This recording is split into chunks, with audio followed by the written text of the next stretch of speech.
Halo teman-teman, pernah nggak sih kamu merasa gelisah karena bosen gitu? Banyak orang-orang nyebelin di sekitar kamu yang membuat hati kita jadi gak tenang. Halo teman-teman, apa kabar? Ada saya kembali Siti Nurdianti, sahabat baik kamu. Bagaimana keadaan kamu teman-teman? Apakah saat ini dalam keadaan yang baik? Atau jangan-jangan nih seperti yang saya katakan di depan tadi, sedang jenuh ya? Menghadapi perilaku orang-orang di sekitar kamu yang bisa jadi nyebelin, bikin hati kamu jadi capek. Aduh, nggak enak ya. Nah, bagaimanapun keadaan kamu, kali ini izinkan saya, Siti Nurdianti, sebagai sahabat baik kamu, untuk berdiskusi mengenai sebuah hal bagaimana sih cara menghadapi orang-orang yang bikin hati kita capek gitu ya. Dengan kelakuan-kelakuan mereka yang menyakitkan hati kita.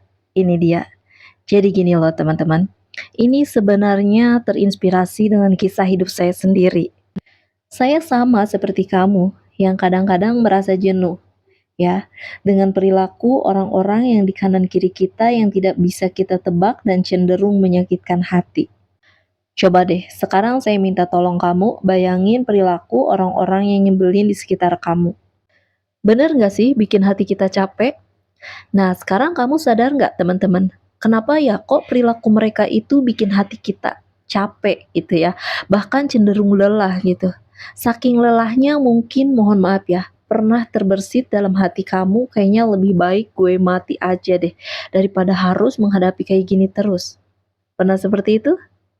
Kalau pernah, saya pun juga pernah sama seperti kamu. Nah, sekarang kamu tahu nggak apa sih yang menyebabkan itu semua? Penyebabnya itu sederhana, teman-teman. Penyebabnya ternyata karena diri kita sendiri yang salah. Lah, kok bisa?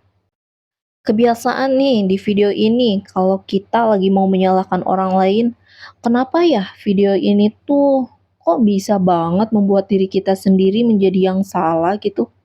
Oh, bukan maksud saya untuk membuat diri kamu sendiri merasa bersalah, bukan ya. Tapi emang kenyataannya begitu. Lah Mbak, sekarang gimana saya yang salah?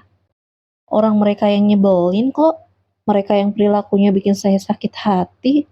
Lah, kok jadi saya yang disalahin sih? Bagaimana tuh? Gak masuk akal banget. Nah, jadi gini ya. Jadi begini loh teman-teman. Dalam hidup ini 90% masalah itu disebabkan karena kita sendiri, bukan karena orang lain. Walaupun mungkin orang itu udah terlihat nih nyakitin kita gitu ya, perilakunya nyebelin, tapi tetap bagi saya itu adalah salah kita sendiri. Loh, kok bisa? Nah, gini nih penjelasannya, dengerin ya. Kalian pernah nggak mengalami sebuah luka di atas permukaan kulit yang darahnya tuh sampai keluar? Pernah ya?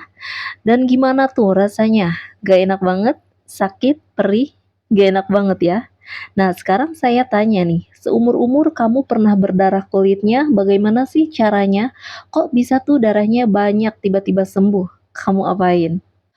Oh, jadi caranya begini, Mbak. Pertama kita cuci dulu, habis itu kita diemin aja. Kalau misalnya makin parah, kita kasih obat deh, obat merah. Nanti lama-lama sembuh sendiri. Nah, itu jago. Aneh ya, kalau nyembuhin luka di atas kulit, kenapa kamu jago? Tapi kenapa giliran disuruh nyembuhin luka di dalam hati? Kok kamu kayaknya nggak jago sih? Malah sibuk nyalahin orang. Nah, itu dia. Kesalahan pertama bagi kamu, kenapa luka di dalam hati itu kian bertambah parah? Karena begitu luka itu terjadi, kamu menyalahkan si pembuat luka. Ngapain kamu salahin si pembuat luka? Lah bukannya normal. Kalau kita disakitin sama si Andi, kita salahin si Andi dong. Kalau saya disakitin sama bos saya, ya yang disalahin bos saya dong. Normal kali. Salah, salah, dan salah. Itu suatu hal yang keliru yang selama ini dianggap normal. Padahal itu loh yang membuat luka batin kita makin kerasa yang bikin kita sendiri menjadi capek dan juga lelah. Karena hati kita lukanya bertambah parah, iya kan? Sama seperti luka di atas kulit tadi. Coba kalau setiap hari kamu kopak-kopek, ujung-ujungnya itu luka malah makin parah loh. Makin parah dan makin berbahaya. Bener apa enggak? Nah, kalau bener, udah dong. Stop kamu bahas, stop kamu nyalahin orang yang membuat hati kita terluka. Nah, terus kalau kita nggak boleh nyalahin orang yang sudah terbukti nyakitin hati kita gitu ya, kita harus ngapain dong? Masa kita diem aja? Gini, sama seperti luka yang ada di permukaan kulit tadi. Kamu sendiri sudah mengakui kan, setuju, bahwa luka yang di atas kulit tadi kalau ingin sembuh harus didiemin dulu. Gak boleh dikopak-kopek, setuju? Nah, sama seperti hati kita. Kalau kita kesel sama orang, gak usah dibahas, apalagi dirimu menggerutu, gak boleh. Kenapa? Karena itu yang membuat luka hati kamu makin besar. Karena orang yang menyakitin hati kamu, dibahas itu tidak perlu, gak boleh ya. Nah, sekarang gini, saya akan mengajarkan sebuah teknik yang sederhana, yang bisa membuat hidup kamu jadi lebih ringan. Ketika memang mengalami sakit hati, teknik itu saya beri nama Lah, kok Bener, nama tekniknya adalah itu adalah sebuah teknik yang mana ketika kamu disakitin orang lain, ketika kamu mengalami suatu hal yang gak enak gitu ya, kamu berhenti mengatakan apapun, cukup diam. Betul, cukup diam, tidak perlu dibahas. Tidak perlu kamu menggerutu, cukup diam. Jadi, kalau selama ini kamu, contohnya ya, yang lagi ngalamin sakit hati karena perilakunya si Budi misalnya, tiba-tiba kamu ngomong sama temenmu begini, tahu nggak, itu si Budi tuh ya, keterlaluan banget deh. Kelakuannya dia tuh bikin hati gue jadi pedih. Nah, itu stop. Kebiasaan itu yang secara tidak sadar membuat hati kamu lukanya semakin dalam. Kamu bahas orang yang menyakiti ke teman-teman atau ke semua orang, jangan dibahas. Cukup mingkem, cukup Contoh lagi nih, misalnya diri kamu tidak suka sama tokoh politik X. Ketika diri kamu melihat tokoh politik X di TV, hati kamu kesel. Begitu kesel, diri kamu langsung ngomong sama orang-orang, tahu nggak, itu tuh si X tuh udah bikin negara jadi rugi begini, begitu, begini, begitu. Kenapa sih negara ini, wah, kayaknya heboh gitu ya. Padahal secara nggak sadar nggak sih bahwa ketika kamu membicarakan orang yang membuat kamu tadi jadi sedih atau membuat kamu sakit hati, di situ kan luka hati kamu tambah parah. Sadar? Sadar nggak? Bener kan? Nah, itu dia maksud saya. Cukup diam. Mulai saat ini cukup gak usah ngomong apa-apa. Itu dia loh sebabnya kenapa menggosip dilarang sama agama. Karena menggosip itu merugikan diri kita sendiri, membuat luka batin kita makin bertambah parah. Mulai saat ini ketika mengalami hal yang membuat kamu terluka, hal yang membuat kamu sedih, stop menyalahi hal itu, stop menyalahi orang yang menyakitimu itu. Cukup diam, gak perlu dibahas. Hanya cukup mingkem aja dulu, oke? Jadi teknik ini intinya jangan bicarakan hal-hal atau orang-orang yang tadi nyakitin kamu. Begitu ada orang yang nyakitin atau orang yang nyakitin, cukup diem, nggak usah ngomong. Apalagi dibahas, itu tidak penting. Nah, itu teknik yang pertama. Tadi kita percaya dan setuju bahwa luka jika ingin sembuh jangan dikopak-kopek ya, didiemin dulu. Sekarang kalau luka cuma didiemin, bisa nggak sembuh dengan sendirinya teman-teman? Bisa nggak? Kadang-kadang luka yang ada di atas permukaan kulit pun selain kita diamkan perlu kita beri obat yang pas. Obat yang betul-betul bisa menyembuhkan luka. Nah, bagaimana dengan hati? Apa kira-kira Mbak obat yang bisa membuat hati kita menjadi sembuh setelah kita melakukan teknik tadi? Nah, obatnya ini. Jika hati kita ingin sembuh setelah kita diamkan tadi, coba untuk tidak membahas orang-orang yang nyakitin gitu ya. Obat berikutnya adalah saya beri nama doakan orang-orang yang menyakitimu agar mereka dapat hidayah. Contohnya misalnya kamu ketemu sama Budi. Budi ini gak ada angin, gak ada hujan melakukan sebuah perbuatan yang nyakitin diri kamu. Kamu sakit hati, tapi karena udah nonton video ini, kamu melakukan teknik diam. Gak ngebahas perilaku Budi sama sekali dan tidak menggerutu.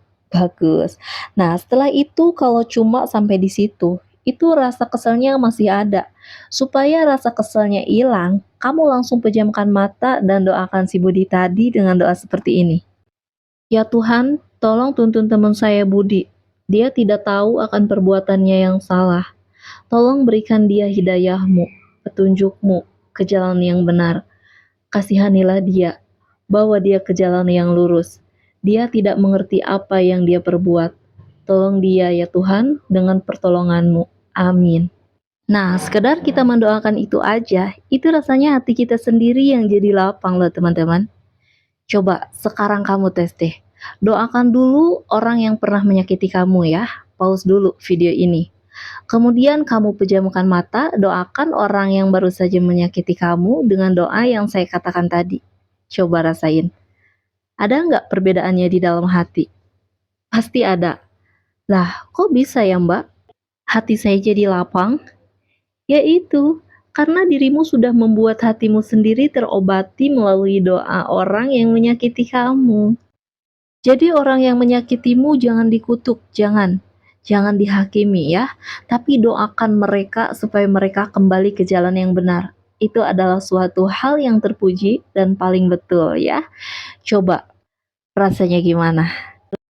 Baru sekedar mempraktikkan aja rasanya udah lapang kali ya, sedikit hatinya ya. Nah itu, coba mulai saat ini ketika menghadapi orang-orang yang melelahkan hati kamu, praktekkan deh cara saya tadi. Pasti akan ada hasilnya. Dicoba ya. Ketika kita sudah terbiasa mendoakan orang yang menyakiti hati kita, itu lama-lama hati kita sendiri lebih damai lah. Oke? Nah, jadi kesimpulannya gini nih. Biar kamu jelas. Mulai saat ini ketika ada hal-hal apapun yang menyakiti hati kamu, pertama diem, gak usah dibahas, cukup hem aja. Habis itu doakan orang itu supaya dituntun sama Tuhan ke jalan yang benar. Dengan dua teknik ini aja kalau kamu praktek, dirimu sendiri yang akan menerima keajaibannya. Coba deh, itu berguna bagi saya dan berhasil banget untuk merubah hidup saya. Dan saya yakin itu juga bisa merubah hidup kamu ke jalan yang benar. Oke? Dicoba ya. Terbukakan pikirannya. Udah ngerti kan? Ternyata dulu selama ini salahnya di mana ya? Kok bisa ya sampai saat ini hatimu tuh capek? Nah, sekarang kalau kamu ngerasa banget video ini ngebantu hidup kamu menjadi lebih baik gitu ya, tolong klik jempol ke atasnya dan sebarkan nih video ini kepada orang-orang yang ingin kamu bantu. Ingat, bantulah orang lain jikalau ingin dibantu dan keluar dari masalah.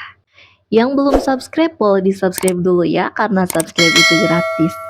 Oke, terima kasih. Masih ada saya, Siti Nurdianti, sahabat baik kamu.